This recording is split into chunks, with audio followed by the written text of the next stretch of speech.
Hello, Zalto Live listeners. Before we get started, we wanted to let you know that more teachings from Zen monk Claude AnShin Thomas are available in his two books, At Hell's Gate, A Soldier's Journey from War to Peace, and Bringing Meditation to Life, 108 Teachings on the Path of Zen Practice. Both are available wherever books are sold, and all proceeds go to the Zalto Foundation, dedicated to promoting nonviolence, awareness, and positive change.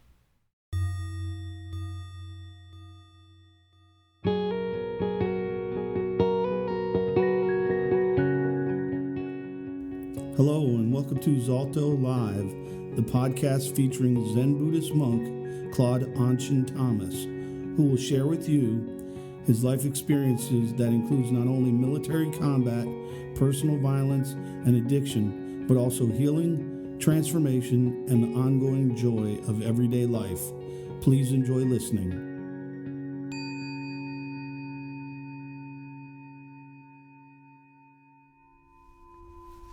I did have a question mailed in, but before I get to that, I'm going to take a question from the group.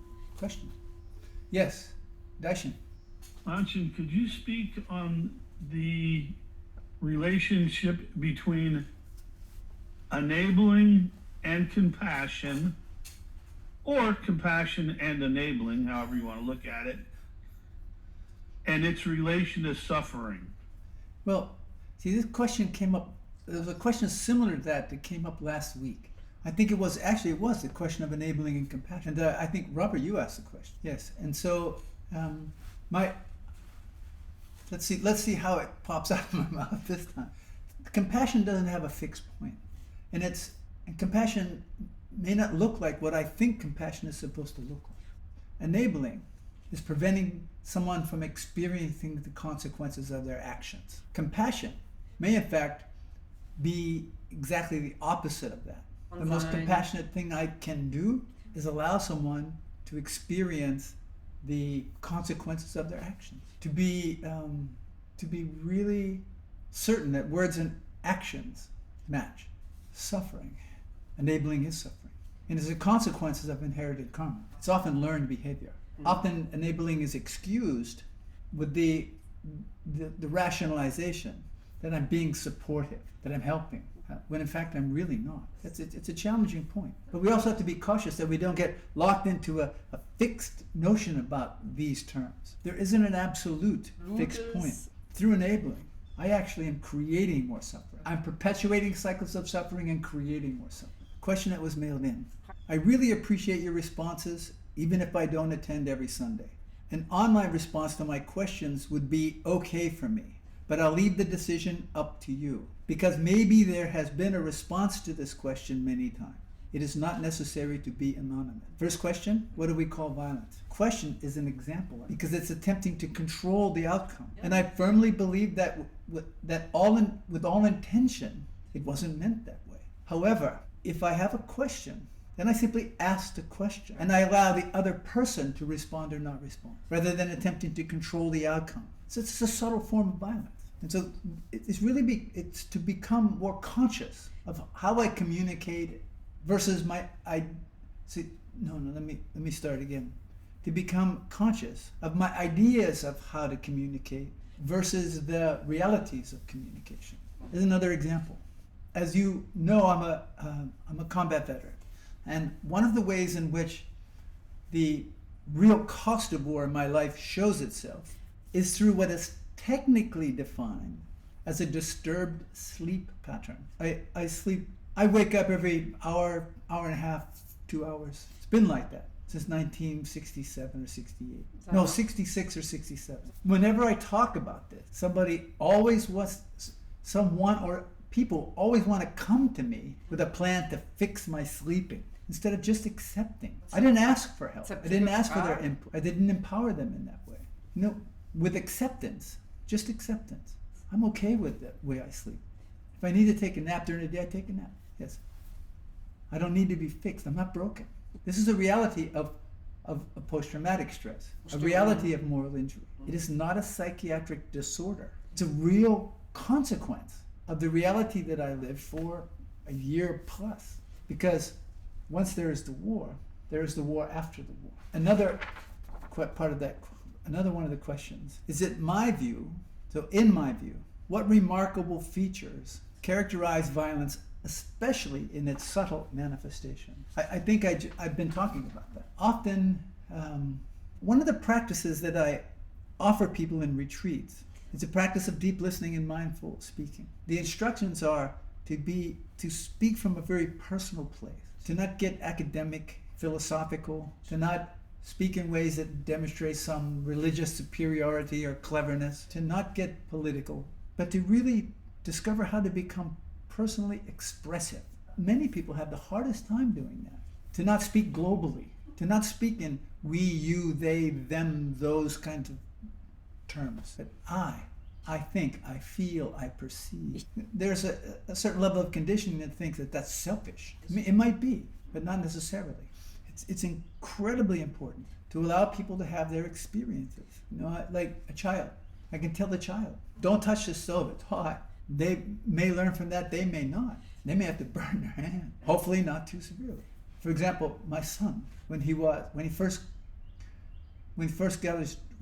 getting his driver's license, I offered to support him and his mother so he could have a car. His mother said no. She wanted him to use her car so that she could teach him responsibility. She didn't want to teach him responsibility. She just wanted to control his use. Because he wasn't having to get insurance. He wasn't having to go through the process of making the car legal. So about a month and a half into this process, he rolled her car over. Fortunately, he wasn't hurt. He totaled the car. I go, it would have been so much easier if that had been his car. See, this is subtle forms of violence. Not allowing him to be responsible. Not supporting him. Yes.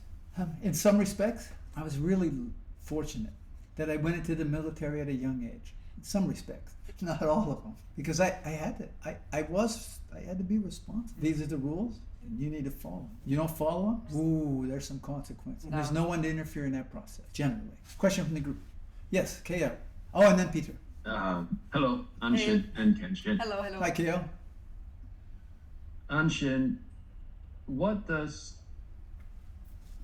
would squandering one's life look like to you? Oh, well, I can give you both subtle and not so subtle examples. Age of 23, I was living in an abandoned car in an alleyway in Pittsburgh, Pennsylvania, between 6th Avenue and Liberty Street. I lived outside 24 hours a day, 7 days a week. I considered it luxurious accommodation. I couldn't drink enough alcohol, use enough drugs. I was squandering this life. That's a gross way. A subtle example. Offered an opportunity, and because of my fear of failure, not taking it. Now, that's not my MO. But that would be a subtle example. Another subtle example would be out of some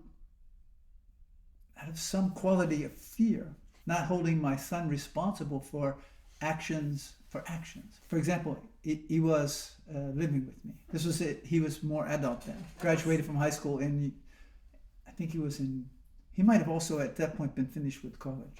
I taught him how to ride motorcycles. At the time, I had a Harley Davidson Sportster. He had his own motorcycle.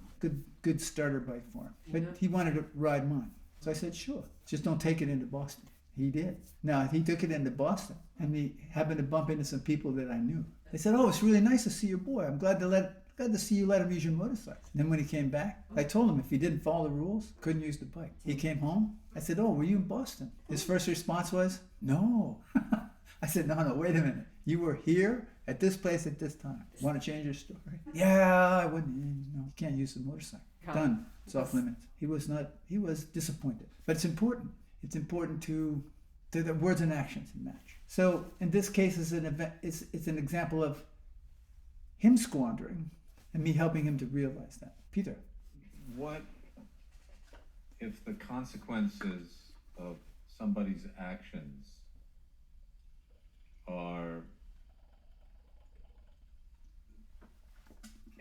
would cause me harm, or my family, or or the environment that I live in? Should I then interfere and stop the person from experiencing those consequences? You know, that's it's an interesting question. It's hypothetical. So I don't really know. It would depend for me on the circumstances, and it would depend on the specifics of it. I can give you a specific example. Hang on. There isn't a fixed point in these processes. There isn't a rigid rule that we can just apply to all circumstances. That's why to have a disciplined spiritual practice rooted in self-reflection, sustained, committed discipline. Because from that perspective, life is constantly informing us. And so we are not so dependent on rigid rules. We can see how to respond. Example. I think I mentioned here we were going to get fiber optic. Now, they had the infrastructure's in place, but they had to pull the cable. So there's one house neighboring the property where I'm at right now, and there's a box there. The house next door, I don't know, they have about 8 or 9 cars there. Wow.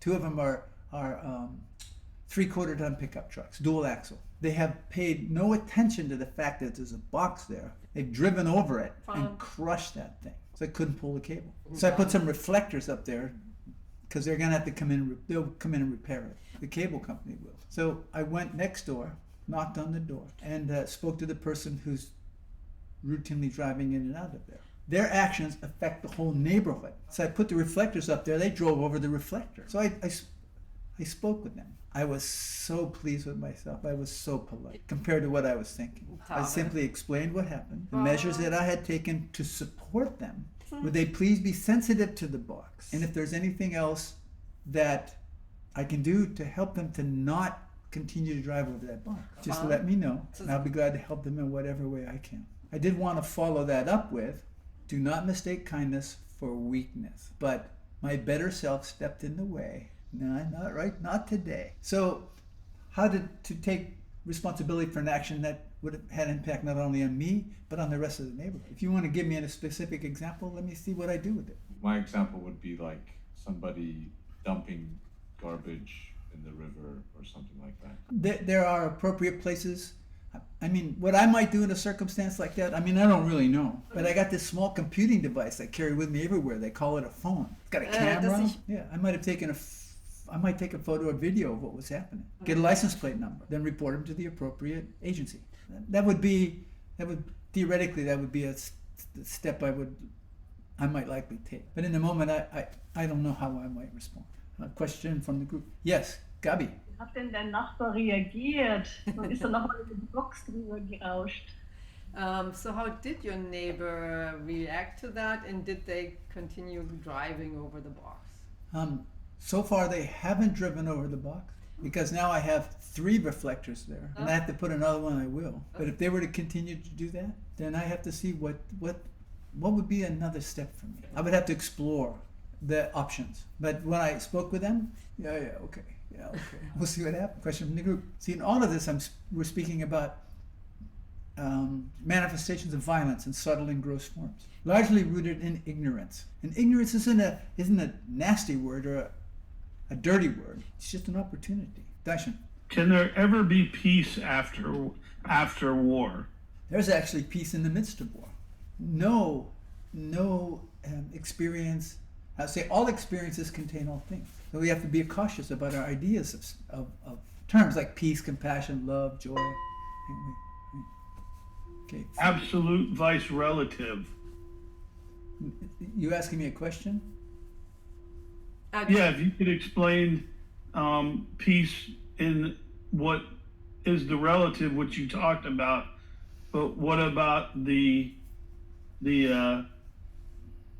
non-relative, the other thing? Actually, I wasn't talking about only the relative. In the absolute realm, there's only truth. So there is only peace. But in the absolute realm, it's the awareness that all things contain all things. So it's in the absolute realm that I understand that peace transcends my ideas of it. So I can see peace where no one else can, or the majority of people. They can't see it because they're too locked into their ideas of it. Question from the group. Yes, Squandering. What does healing mean for you? Healing is not the absence of suffering. It's learning to live in a conscious relationship with my suffering. It means that I don't attempt to turn away from it, and it doesn't run my life. My suffering doesn't run my life. And my suffering shows itself in through all of my ideas of things and attempting to get the world to conform to those ideas and forcing those ideas on others and resistant to anything that penetrates that realm of themis I've created around me. Question from the group. Daishin. Now, Daishin, just a moment. So, if you have a question, wait for me to acknowledge you. Don't just jump in there. Thank you. When you replace a motor on a washing machine and it works, does that bring you peace? I have a variety of experiences. Joy, contentment, and a moment of peace. But the peace only comes not as a direct result of having successfully changed the drainage pump, but that I don't have to worry about contacting someone to do the work and when they're going to come, and I'm leaving on Monday, I'll be out of the country for 3 months, and how's it all going to work? And there's so much at play. But yeah, so it's just that peace is the, I don't know if it's peace or relief, or a bit of both. And it was just fun, so much fun, that to be able to step into the unknown and be able to allow what was in front of me to show me what to do. Yes, it was just, it was so much fun. And I think it was fun because it worked. Question from the group. First KG and then Peter. Anshin, wenn du solche Arbeiten machst, Sachen reparieren oder irgendwas im Haushalt, hörst du dabei auch Musik oder konzentrierst du dich auf die eine Sache? So when you do things like this, repair something or you do other things in the household, do you listen to any music or you concentrate on what you're doing? No music. The music is the process for me. That's the process. And if I have all that distraction, I can't listen to what the experience is telling me. Now, there have been some times when I've listened to music, but not so often. Peter. What's the example of peace and war? Daishin. Yes, Anshin. Give him an example. Give him ein Beispiel. An example of peace and war is I had some of the best night's sleep I've had in my life with mortars, artillery, and gunshots. I've gotten some of the best hugs and smiles from a little child that I would ever get in my life. That's all I'll say. In my case, he was able to rescue a village from flooding, support their relocation, to provide food in some isolated areas that hadn't had enough to eat, to rescue and save wounded civilians, and to provide comfort and medical care to who was qualified as the enemy. And in my case, because I was in helicopters flying over the jungle canopy of South Vietnam, it was just stunning, incredibly beautiful, so relaxing. And then in the next moment, one of our helicopters gets blown out of the sky. Last question, Kelby.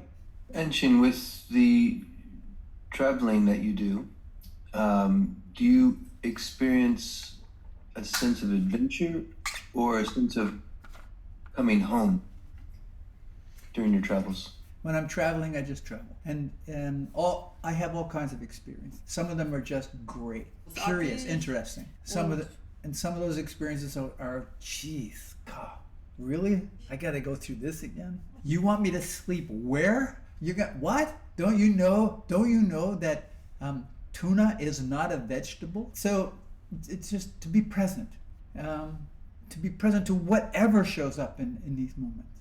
That for me is the heart of practice. To realize what prevents me from being present to whatever the moment has to offer me. So I'm not looking for anything in particular. That doesn't mean that I might not be. I might have certain expectations, but if I'm willing to be present, then when those expectations show themselves, I'm able to work with them more skillfully. Yes, my travel is simply pilgrimage, and it's most interesting.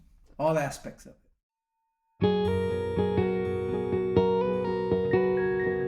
Thank you for listening to this episode on Zalto Live. If you would like additional information, please look at the show notes or visit zalto.org. That's ZALTHO.org. Our work is made possible solely through donations, so please consider making a tax-deductible gift on our website. We wish you well and thank you.